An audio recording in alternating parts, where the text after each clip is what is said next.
Tak gentar dengan sanksi yang dijatuhkan, Presiden Rusia Vladimir Putin mendesak agar negara-negara barat membayar tagihan gas alam Rusia dalam mata uang rubel. Putin juga mengingatkan jatuh tempo pembayaran tinggal menghitung hari. Dikutip dari voaindonesia.com pada Minggu 27 Maret 2022, langkah tersebut sebagai respons keras. Hal itu berkaitan serangkaian sanksi yang dijatuhkan Barat kepada Rusia. Diketahui penagihan atas ekspor gas alam ke Eropa ini bernilai miliaran dolar. Namun Putin menyebutkan pembayaran tagihan harus menggunakan rubel yang merupakan mata uang Rusia. Putin menjelaskan Barat telah mendeklarasikan perang ekonomi dengan membekukan aset Rusia.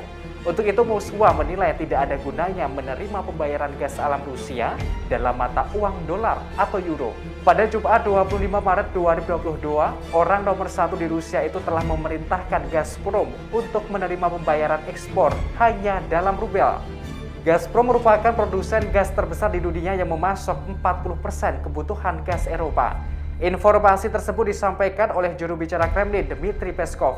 Langkah ini sebagai cara mengangkat nilai mata uang rubel sebesar 9% terhadap dolar. Setelah sebelumnya rubel anjlok sejak agresi militer ke Ukraina pada 24 Februari 2022. Sebagaimana informasi sebelumnya, Presiden Putin kembali memberlakukan kebijakan yang tegas terhadap negara yang menjatuhkan sanksi kepada Rusia. Terutama negara tersebut bergantung pada Rusia seperti pasokan gas. Kini, Rusia hanya akan menerima pembayaran gas dengan mata uang rubel. Kebijakan tersebut ditujukan kepada negara-negara yang tidak bersahabat.